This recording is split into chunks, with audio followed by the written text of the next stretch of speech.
All right, let's talk heists and running blueprints. So no matter how many times I figure out a way to talk about this, it just seems complicated and unnecessary. So I'm going to do my best to break down heists as simple as possible for you guys and make it just not an information overload. I recently recorded a video about heists where I talk about very quickly in detail all of the rogues, what to gear them with and how to do that. That video is on my YouTube. You guys can check that out. It actually goes really well hand in hand with this video, so I highly encourage you guys to check it out. But assuming that you've watched that, assuming that you've leveled your rogues, assuming you know a little bit about heist, let's jump into the meat of everything. Why are you heisting? What are you looking for? What's the big plan? You see before you in my inventory, I have a ton of blueprints. I have coins. I have an unassigned, I think that's the word, unassigned blueprint. And I just kind of want to give you guys a rundown. Very recently, or the last couple of days on Twitch and on YouTube, I've been streaming heists. I've been doing a lot of heists. I've been running a lot of blueprints, and I have not done a single contract. One of the biggest questions I get is, hey man, you know, we're watching you run heists. Why aren't you doing contracts? Why aren't you revealing rings? What's going on? Well, let's just touch on that for a second and jump into blueprints. Each blueprint has a number of wings. Some have 2 wings, some have 3 wings, and some have 4 wings. To reveal those wings, you need to use coins. With Gianna reveals, it's about 2,000 coins, 3,000 coins for the first wing, 4,000 or 5,000 coins for the second wing, 5,000 or 6,000 coins for the third wing on average. Coins at the current time of recording in 3.23 are about 10,000 coins to a divine. A contract to run for deception is about 5C individually, 10C in bulk, maybe a little bit less depending on where you buy and how you buy. So each wing or each blueprint, assuming it has 4 wings, you need to run 3 additional reveals. Each contract is 10C each, that's 30C. Then you need about 15,000 coins to reveal each of the wings. That's about a divine and some change. So each blueprint to reveal the wings is costing you a divine and change, plus the time it takes to run the contract. And that, for me personally, is not something I want to be doing. Each blueprint, if I were to buy blueprints individually, are about 20 to 30C in bulk. Maybe a little bit more, 40, 50C. I would rather pay 50C a wing, buy all the contracts or buy all the blueprints, assign all the rogues, and get rolling. So I'm actually going to talk to you guys about assigning. So each time that I come here and I put in my blueprint, I have access to choosing the rogues that I want to put. I mentioned in the last video, and I'll mention here again today, because we have the cloaks on the rogue, we want to make sure that we bring 3 different rogues to each blueprint. We don't want to be doubling up on them, and that's simply due to the fact that we have the Whisper Woven cloaks. These give us a 5% chance to not activate lockdown in a grand heist. So what we're going to do, in the best way, in my opinion, to run heist is to get a bunch of blueprints, throw them in, do 1 wings. If you get multiple blueprints that are fully revealed, it happens. It happens quite often where you're like, somebody will sell you a stock of blueprints and they're like, some of them will be like, excuse me, fully revealed. You split those and you're happy. But yeah, man. The big thing with heist, the big TLDR is heist is one of those things that just has a ton of information in it. It gets really confusing. It gets really overwhelming. And the real short of it is, honest to God, man, I can go into these side rooms. I can look. I can go into the side room, right? I know somebody's going to yell at me. I can go into the side room and I can go click on these and I can grab my 1 little exalted shards and my little chaos and my little fusings. That's not why I'm here, man. If it is something that you want to do and something you enjoy doing, same thing with running contracts. If that's where your fun is, don't let me tell you to not do it. Go run your contracts, go get your reveals, go clear your side rooms. For me, heist is the end result right here. I have the items that I'm looking for and I get my reward for getting to the end, getting and stealing what I want and getting out. Now, for you guys who are going to be like, hey man, I made it. I'm there. There's a bunch of cool stuff. What do I grab? What do I not grab? As long as you have Awakened POE trade, you can actually check what is going on. In your Awakened POE trade, you have this little magnifying glass. You can click on this little magnifying glass, and right in here, I can type the names of the replicas that I find. So, for example, this Alopathy gloves, I can click and take a look. Same thing with this right here. I could just kind of like take a look at what it's worth.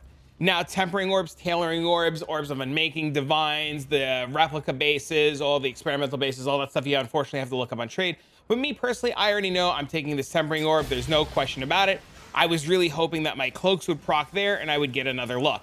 Now, the character that I'm going to show you guys today and give you guys can do exactly what you just saw. I'm able to run right through all of the lasers. I can run through all of the mines. I can do everything that I need to do without fear and without worry. And I'll be able to like teach you guys how to do that too. The goal is get in, get to the end, steal the good stuff, and get out. There is nothing else you need to do. So you see, we got in, we got out. I got a tempering orb, 2.2 divines. I got a couple of chaos and whatever. Essentially with Heist, I like Heist.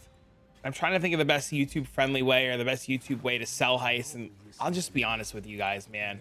Honest and vulnerable. Heist, I think, is a good time. It lacks a lot of dopamine, but that's because that Heist is like pulling a lottery.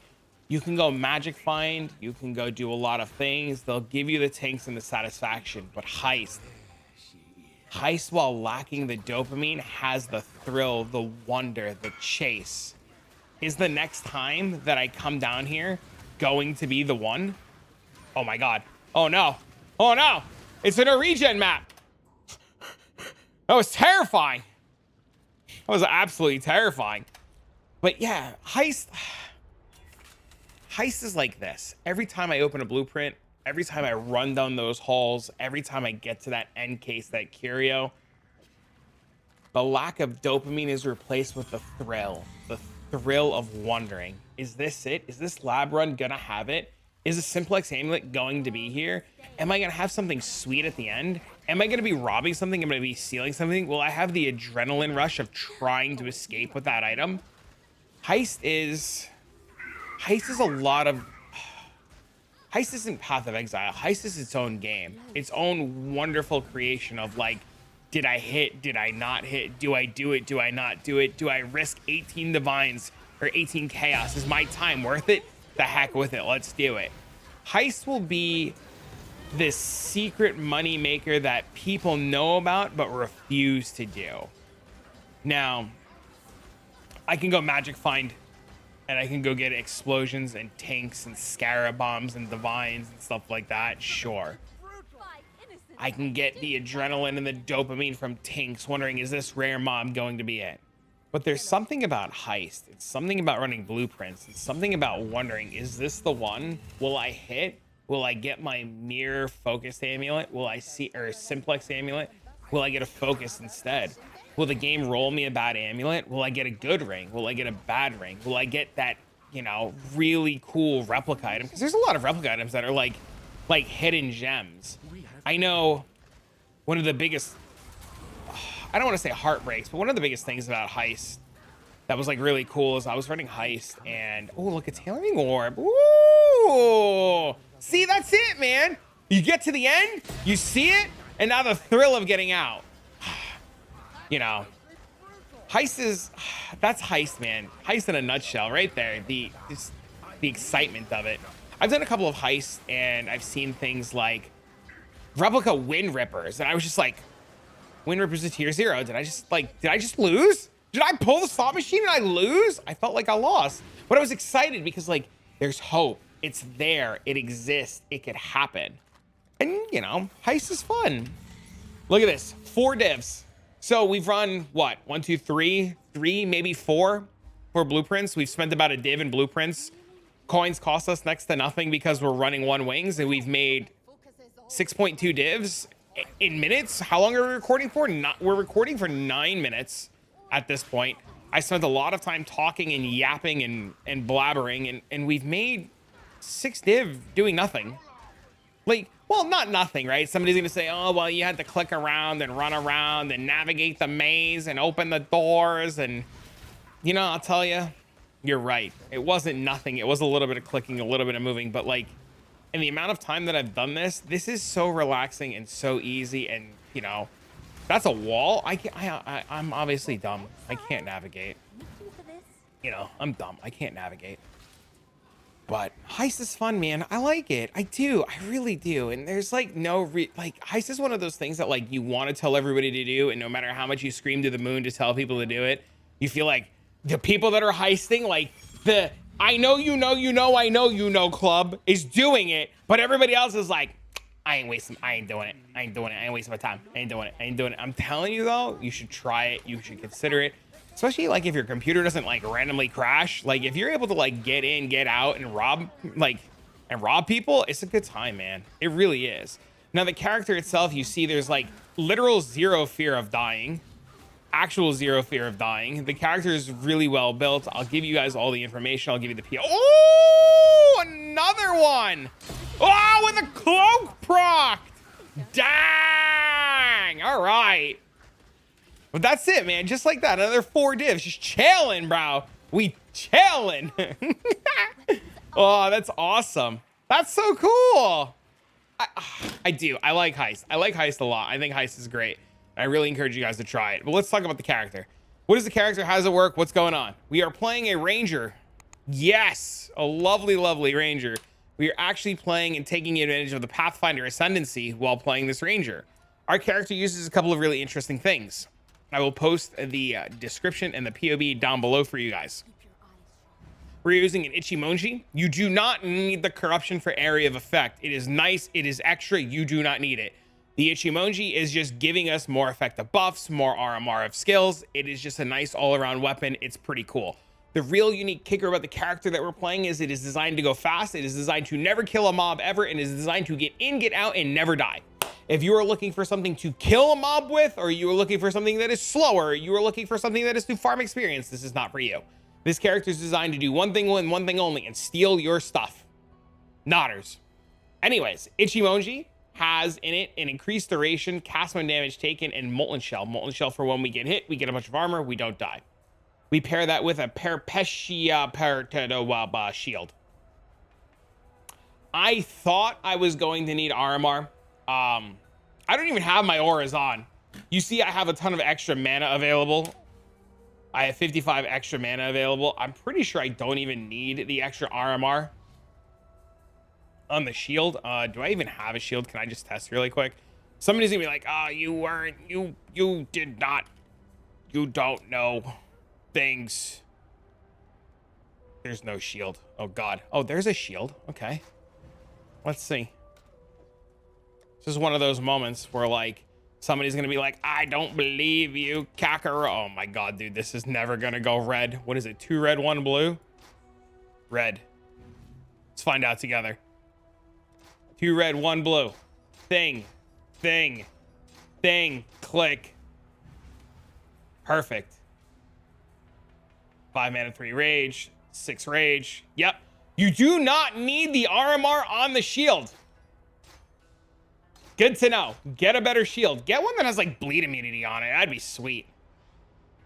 The only thing you care about on the shield, the only thing that you care about is the movement speed. The better the movement speed, or the more the movement speed, the better off you are. The goal and the idea is to run fast. You see right now our character has 493% movement speed without buffs and auras on. 568 when I hold phase run. So we move at 568% movement speed. The more movement speed, the better. If I press Berserk, 800, 802. You do not need 800% movement speed, but eventually you'll learn to control it. It is a fast character. I'm not up to that just yet. Our shield has our Defiance banner, our Vitality, and our Clarity in it. Clarity for mana regeneration. For our Chainbreaker, you see we're still maintaining rage. Vitality to regenerate our life in case we were to take a hit, and Defiance banner for more defenses. Our character defensively right now has 90% damage reduction. We have 62,690 armor. We have 124,000 evasion. We are at almost evasion cap. If I press phase run and I am running all around and I press berserk, it should go. It should be. I don't know why it's not. It should be. I should be 95% dodge. I'm 93. I need to figure out why.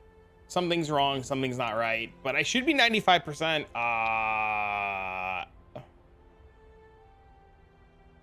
No. I mean that.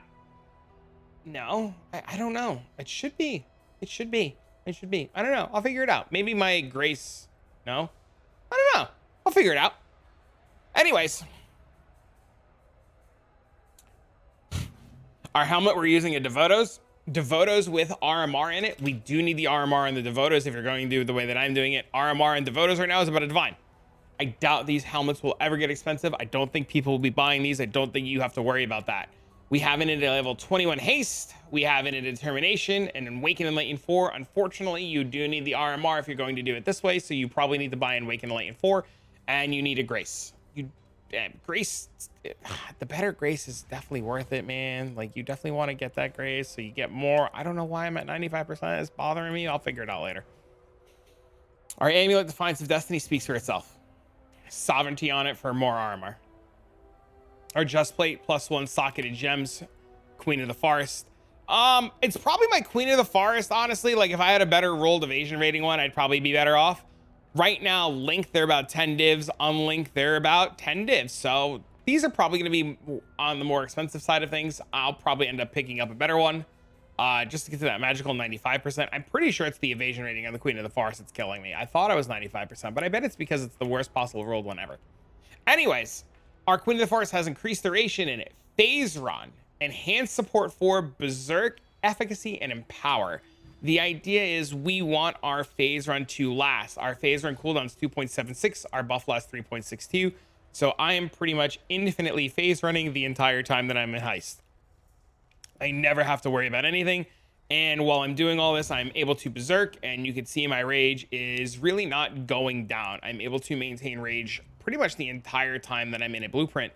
And you should be able to do that too. The reason and way that we're maintaining and generating rage is from our mana regeneration off of Chainbreaker, which we'll talk about when we get to the POB. Our rings, we're using a Calandra's Touch. You do not need a Calandra's Touch ring. I just got a Calandra's Touch ring because I managed to get a ring. I crafted a ring, and I just was like, cool, I have a Calandra's Touch. Let's just mirror it. The big important thing on the ring that you need a ring that has increased mana regeneration rate. You do not need the recoup on the ring. The recoup was just extra. I was rolling the ring with a strength essence to maintain the amount of strength that I needed for my gear. So I needed some strength. Without the ring on, I can't wear my gear. So I needed strength somewhere. So I got it on the ring. While I was rolling the ring with the fracture on it, I hit recoup. I left it alone. I crafted on max life, hit some mana on an exalt, non-channeling skills, and we were happy. I didn't feel like crafting a second ring. I had a Calandra's Touch. I know somebody's gonna yell at me and say rich people problems, but if you're going to just make the ring yourself and you're going to buy the base doesn't really matter. You can get a ring that has, I think it's like 75% mana reservation. 75 is the divine. 70 you can get. They're like a divine. You can get like 68. They're like, the fracture is so cheap. You don't actually need 75. If you find it, the better. The more mana regeneration, the happier you are. So, but if you get a good ring, you want to just Calandra's Touch, just, you know, do it. The rings are really easy to craft. Use a strength essence until you get a cool second suffix or whatever you want for a second suffix. You lock suffix, Veiled Chaos Orb, craft on mana, unveil life, slam on non-channeling, exalt slam, hope to hit a better tier of mana than I did. Put some essences or put some quality on your rings so you get life and mana. So your 75% mana regeneration goes to 90, so you have 180% with your 2 rings. Our gloves, really simple, really down to earth, really easy. We just get life regeneration because we want to be able to regenerate our life. We get 2 tiers of resistances. It doesn't matter which resistances that you get on your gloves. Ideally, you'll want chaos resistance plus X. So you want 2 tier 1 rules. This way that when you press your flask, you are at capped resistances. You see right away without my amethyst flask, I am not capped chaos resistance. You just want to make sure that you have enough resistances to be capped while you're running around in Heist so that nothing accidentally kills you. Our gloves are going to have a Decoy Totem, an Empower, an Inspiration, and an increased area of effect. This is because when we're running around in Heist and we're not attacking anything and we're not killing anything and the rogues are needing to do the things that the rogues do, we could drop a Decoy Totem. This totem will last and pull all of the aggro to it and let the rogues do things. Killing mobs in Heist takes time. Some of these guys don't ever want to die. Killing just means I have to stop to attack. Stopping to cast the brand also sucks. I don't want to do any of that. I just want to cast my little totem, not think, cast my little...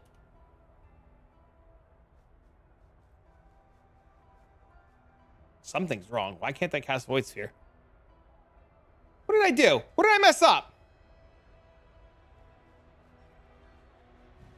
I'm not up to that just yet. Oh, is it because Chainbreaker's not regenerating my mana right now?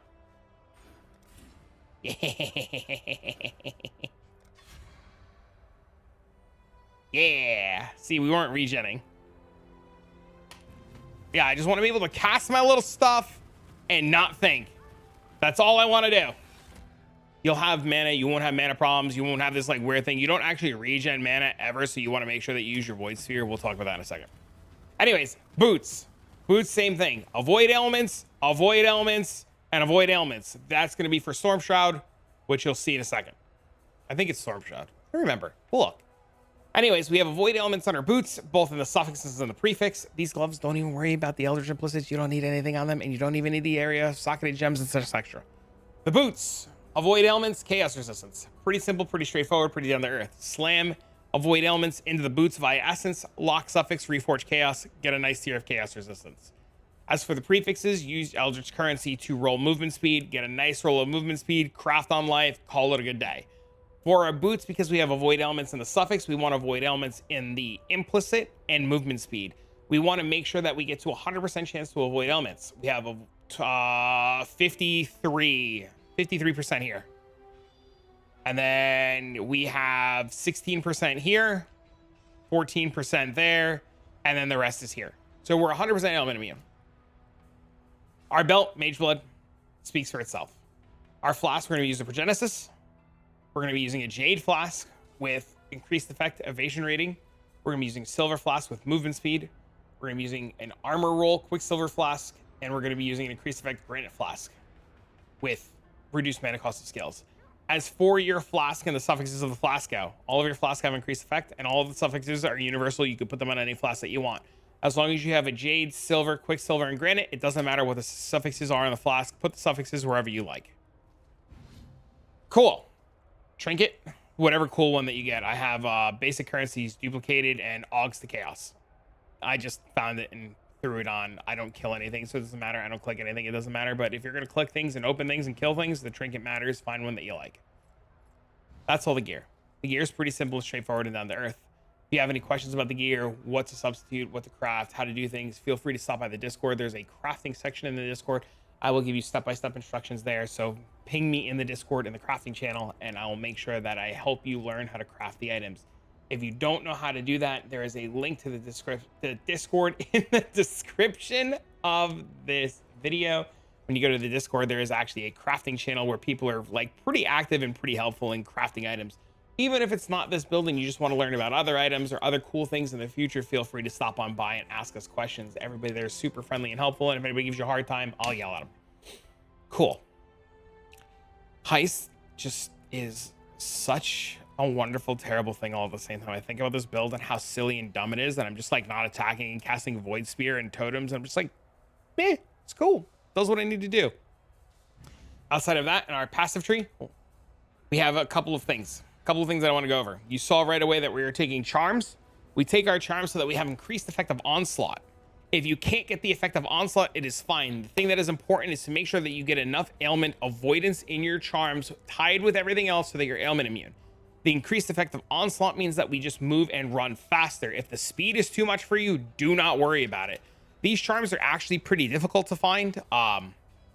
You can actually find them with less effective onslaught without the 40. It is fine if you're at like 30-30. It's cool. You don't need two 40%ers. You just want to make sure that you get enough avoid ailments on 2 charms, plus this wheel, plus your boots to be ailment immune. The third charm, really simple, 40% effective onslaught. These exist in bulk. These two might be a little bit difficult to find. Just don't get the 40%ers, just get less and you'll be okay. As far as everything else on our tree goes, we are Pathfinder. We are taking all of the flask effect nodes. They're really important. We're taking flash charges every 3 seconds, and we're taking magic utility flask have 30% increased effect. As far as everything else on our tree goes, we have a lethal pride. This one, I was an idiot when I bought this one. This one gives me regen life, max life, fizz taken as fire, fizz taken as fire. I paid way too much for this. The only thing that you care about on this is Chainbreaker. So what does that mean? That means that when you're searching for a lethal pride, you only care that it is of Akoya. Anything else that you get is really good. You can even actually take this, and probably what I should do is I should find a new one and like stick it somewhere else. But I think it's fine here. Mostly because I like Ghost Dance. But anyways, put your lethal pride here. Make sure it gives you Chainbreaker, and then find one that gives you cool notables that you like, whether it be Fizz taken as fire, more life, regen, any of those are really good. There's like 100,000 different options. If you copy the one that I have, you're going to be paying through the teeth, assuming it even exists. This one was way too much. I wasn't thinking when I bought it. I blindly copied a POB and I did not use my brain and I overspent. So don't do what I did. Find another one, find a cheaper one. Outside of that, everything else in our tree is pretty straightforward. We have a transient spirit. This jewel we put here mainly because with this jewel, we get almost 30% movement speed. These jewels aren't actually that expensive. They're like 100C, maybe a div. So they're pretty cool. Up here, moving on up, we have that which was taken. The important parts on that which was taken is the magic utility effect and the increased effective onslaught. Anything else you get on it, you're really happy. If you can't get effective onslaught, all you care about is magic utility flask. So this is the only mod that really matters to you. You can just buy a cheap one and divine it. Don't buy this 45 div one. Just buy like a 20 div and hit it with like 2 or 3 divines. Get it to go as high to 15. These two, wow, these have gone up. Dude, I paid like 30 div for this like a week ago. You have to be kidding me. How are these? What the heck is going on? What is so good about this? Okay, that one explodes. That one's pretty good. This is endurance charge or ban. Okay, okay, these are pretty good. So that's spell support. Okay, these are pretty good.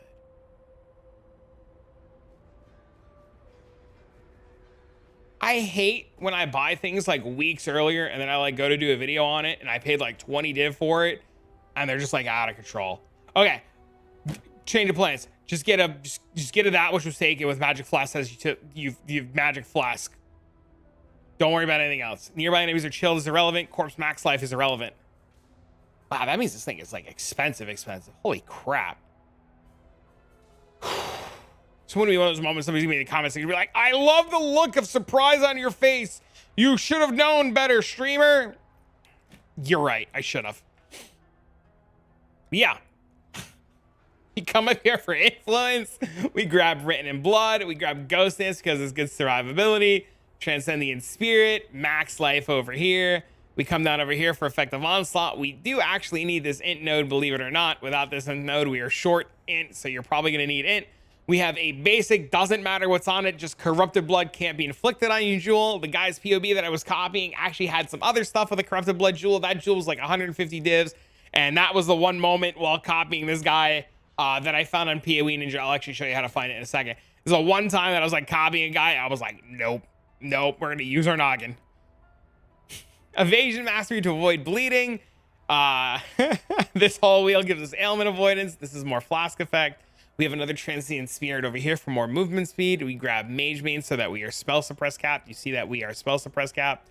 We have a watcher's eye. The important part about the watcher's eye here is I want to say it's the spell suppression. It is not. Okay. Dude, I am the worst right now. Anyways, wait, cancel this. Okay. Without the watcher's eye, we're still 100%. Does that mean that I'm 100%? Okay, wait, I know there's a reason. Okay, no, cool. It doesn't matter. Awesome.